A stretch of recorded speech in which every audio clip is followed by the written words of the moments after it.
পিপীলিকার পাখা উঠে মরিবার তরে, কাহার ষোড়শী কন্যা আনিয়াছ ঘরে। লাইনটি শুনে নিশ্চয়ই তোমরা বিশেষ সুপরিচিত যে আজকের আলোচনার বিষয়ে রেখেছি কোন মঙ্গল কাব্য। সাহিত্যের ইতিকথা চ্যানেলে সকল দর্শক ও শ্রোতাদের জানাই আন্তরিক অভিনন্দন ও শুভেচ্ছা। বিশেষ করে একাদশ শ্রেণীর ছাত্রছাত্রীরা, তোমরা যে আগামীতে সেমিস্টার 1 পরীক্ষা দেবে, সেখানে বাংলার ভাষা ও সংস্কৃতি বইটি থেকে অধ্যায় নাম্বার 3, সেখানে আলোচনার বিষয় আছে মধ্যযুগের বাংলার সমাজ ও সাহিত্য। এখানে মধ্যযুগের সাহিত্যের মধ্যে শ্রীকৃষ্ণ কীর্তন, রামায়ণ, মহাভারত, শ্রীমদ্ ভাগবত ও মনুষ্যমঙ্গল ও অন্যান্য মঙ্গল কাব্য এবং বৈষ্ণব পদাবলী ইত্যাদি সমস্ত আলোচনা করা হয়েছে। ঠিক বলেছ। আমি পূর্বের ভিডিওতে মঙ্গল কাব্য ধারার মধ্যে একটি অন্যতম মঙ্গল কাব্য মনুষ্যমঙ্গল সম্পর্কে আলোচনা করেছি। সেই ভিডিওটির লিঙ্ক ডেসক্রিপশন বক্সে পেয়ে যাবে। আজকের আলোচনার বিষয় রেখেছি চণ্ডীমঙ্গল। চণ্ডীমঙ্গল সম্পর্কে অনেকেই হয়তো কয়েকটি তথ্য জানো, আবার অনেকেই হয়তো জানো না।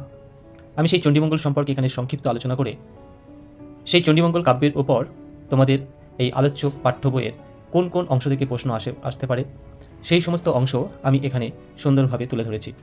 এখানে প্রায় 28টি প্রশ্নোত্তর আলোচনা করেছি। সংক্ষেপে চণ্ডীমঙ্গল সম্পর্কে বলে রাখি। বাংলার মঙ্গল কাব্যধারার মনসামঙ্গলের পরেই একটি অন্যতম মঙ্গল কাব্য হল চণ্ডীমঙ্গল। মনসামঙ্গলে যেমন দেবী মনসার মাহাত্ম্য প্রচার উদ্দেশ্য নিয়েই মনসামঙ্গল কাব্য লেখা হয়েছিল, তেমনই করেই দেবী চণ্ডীর মাহাত্ম্য প্রচারমূলক নিয়েই এই কাব্যধারার সূচনা। এই কাব্যধারার আদি কবি ছিলেন মানিক দত্ত। খ্রিস্টীয় 14 শতাব্দীতে তিনি বর্তমান ছিলেন। তারই রচনাধারা অনুসরণ করে এই কাব্যধারার শ্রেষ্ঠ কবি হন মুকুন্দরাম চক্রবর্তী। তার আদি বসতি ছিল বর্ধমান জেলার রায়না থানার অধীন দামুন্না গ্রামে। পিতা হৃদয় মিশ্র, মা দৈবকী। ডিহিদার মাহমুদ শরীফের অত্যাচারে অতিষ্ঠ হয়ে তিনি বাস্তুভিটা ত্যাগ করেন। এরপর আশ্রয় নেন মেদিনীপুর জেলার আড়োড়া গ্রামে এবং সেখানকার ভূস্বামীর আশ্রয় থেকে স্বপ্নাদিষ্ট হন। তারপর এই কাব্য রচনা শুরু করেন। মূল যে চণ্ডীমঙ্গল কাব্য মুকুন্দরাম চক্রবর্তী, তাতে গ্রন্থ উৎপত্তির কারণ অংশে এই কথা আলোচনা আছে বিস্তারিতভাবে। আনুমানিক 16 শতাব্দীর শেষ ভাগে মানসিংহ যখন বাংলার সুবেদার, তখন তিনি তার কাব্য রচনা করেন। তার কাব্যকে তিনি বিভিন্ন নামে পরিচালিত করেছিলেন, কখনো অভয়ামঙ্গল, চণ্ডিকামঙ্গল, অম্বিকামঙ্গল। তবে তার রচনার বিশেষ গুণ ছিল, তা হল বাস্তব নির্ভর কাহিনী বিন্যাস, চরিত্র সৃষ্টি ও কৌতুক রস সৃষ্টির এক নৈপুণ্যতার পরিচয় দিয়েছিলেন। এমনকি তার কাব্যেই আমরা সর্বপ্রথম ঔপন্যাসিক গুণ লক্ষ্য করেছিলাম। তার কাব্যধারার পূর্বর্তন কবির প্রদর্শিত পথ অনুসরণ করলেও তার আপন প্রতিভার স্বাক্ষর তিনি তার রচনায় রেখে গেছেন।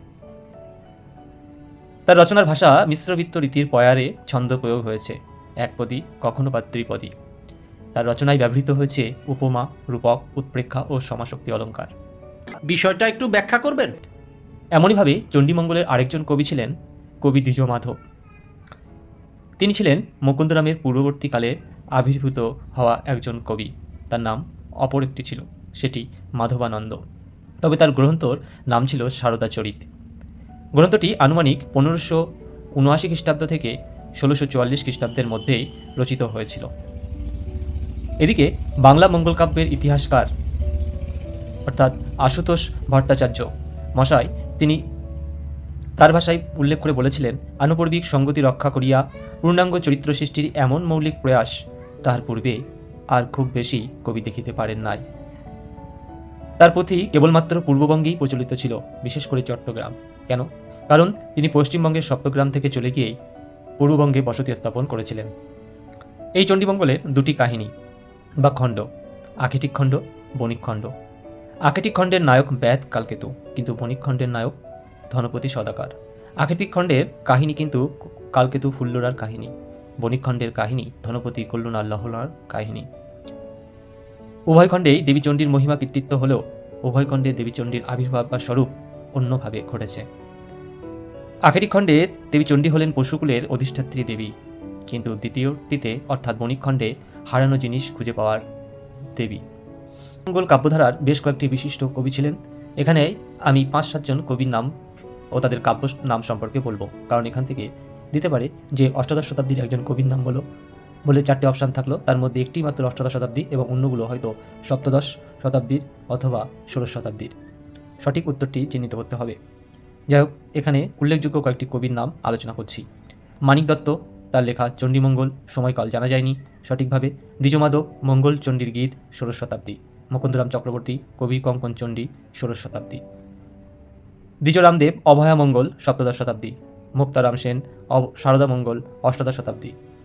ভবানী শঙ্কর, মঙ্গল চণ্ডীর পাঞ্চালিকা। রামানন্দ জ্যোতির লেখা চণ্ডীমঙ্গল পাঁচালী রচনা। মুকুন্দ মিশ্রের বাঁশুলী মঙ্গল, রাধাকৃষ্ণ দাসের গোসানী মঙ্গল উল্লেখযোগ্য। প্রিয় ছাত্রছাত্রীরা, আশা করি এই সংক্ষিপ্ত আলোচনাটি তোমাদের খুবই গুরুত্বপূর্ণ তথ্যকে একত্রিত করে দিয়েছে।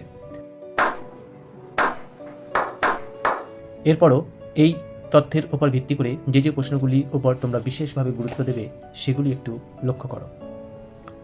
মধ্যযুগের বাংলা সমাজ সাহিত্য। চণ্ডীমঙ্গল। 1. চণ্ডীমঙ্গল কাব্যের রচনার উদ্দেশ্য কী ছিল? উত্তর, দেবী চণ্ডীর মাহাত্ম্য প্রচার।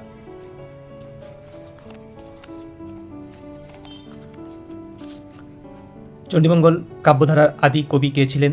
উত্তর, মানিক দত্ত। কবি মানিক দত্ত কোন সময়ের কবি ছিলেন? উত্তর, চতুর্দশ শতাব্দীর। 4. কবিকঙ্কন মুকুন্দরামের কথা মতো কবি মানিক দত্ত কোন অঞ্চলের কবি ছিলেন? উত্তর, মালদহ অঞ্চলের। এ সম্পর্কে কবি কঙ্কন মুকুন্দরাম বলেছিলেন, মানিক দত্তেরে আমি করিল এ বিনয়, যাহা হইতে হইল গীত পথ পরিচয়।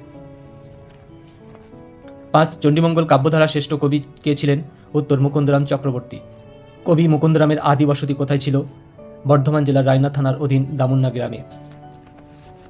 7. কবি মুকুন্দরামের পিতামাতার নাম কি ছিল? উত্তর, পিতা হৃদয় মিশ্র, মাতা দৈবকী। 8. কবি কার অত্যাচারে বাস্তুভিটা ত্যাগ করেছিলেন এবং পরবর্তীতে কোথায় আশ্রয় নিয়েছিলেন? উত্তর, দিহিদার মাহবুব শরীফের অত্যাচারে তিনি মেদিনীপুর জেলার আরোরা গ্রামে আশ্রয় নিয়েছিলেন। 9. কবি মুকুন্দরাম কোন সময় তার কাব্য রচনা করেন? উত্তর, ষোড়শ শতাব্দীর শেষ ভাগ, যে সময় ছিল দিহিদার মানসিংহ। কবি মুকুন্দরামের কাব্য কী কী নামে পরিচিত ছিল? তিনি তার কাব্যকে পরিচালিত করেছিলেন বিভিন্ন নামে: অভয়মঙ্গল, চণ্ডিকামঙ্গল, অম্বিকামঙ্গল। 11. মুকুন্দরামের কাব্য নৈপুণ্যের কথা কি জানা যায়? উত্তর, বাস্তব নির্ভর কাহিনী বিন্যাস, চরিত্র সৃষ্টি, কৌতুক রস সৃষ্টি, নৈপুণ্যতা। 12. মধ্যযুগের কোন কবির কাব্যে প্রথম ঔপন্যাসিক গুণ পরিলক্ষিত হয়? কবি কঙ্কন মুকুন্দরাম চক্রবর্তীর কাব্যে। 13. মুকুন্দরাম চক্রবর্তীর কাব্যে কোন কোন ছন্দের প্রয়োগ ঘটেছে? উত্তর, মিশ্রবৃত্ত, পয়ার, একপদী ও ত্রিপদীর কাঠামো।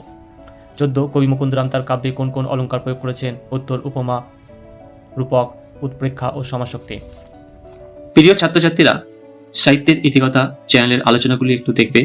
ভিডিও লিস্টে বা প্লে লিস্টে গিয়ে দেখবে, সেই ভিডিওগুলো তোমাদের বিশেষ উপকারে আসবে এবং বন্ধুদের মাঝে শেয়ার করবে। তোমার নিজস্ব ভালো মন্দ লাইক কমেন্টের মাধ্যমে জানাবে।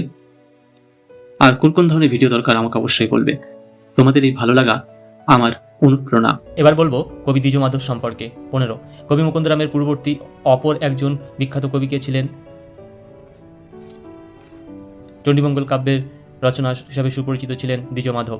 দ্বিজমাধবের প্রকৃত নাম কি ছিল? উত্তর, মাধবানন্দ।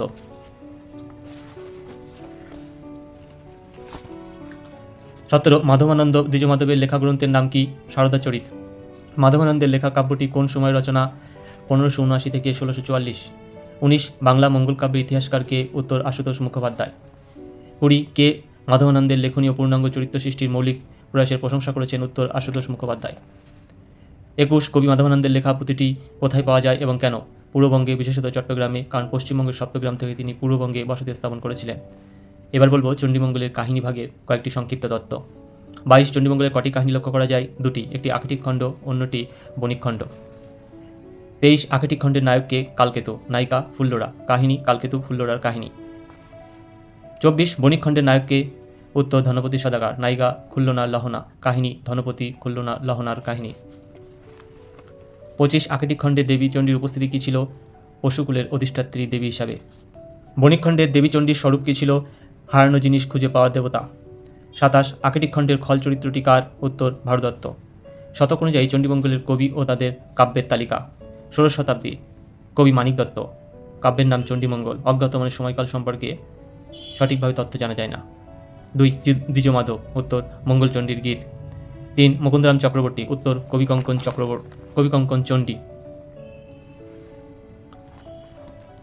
সপ্তদশ শতাব্দী দ্বিজ রামদেব, বইটির নাম অভয়মঙ্গল।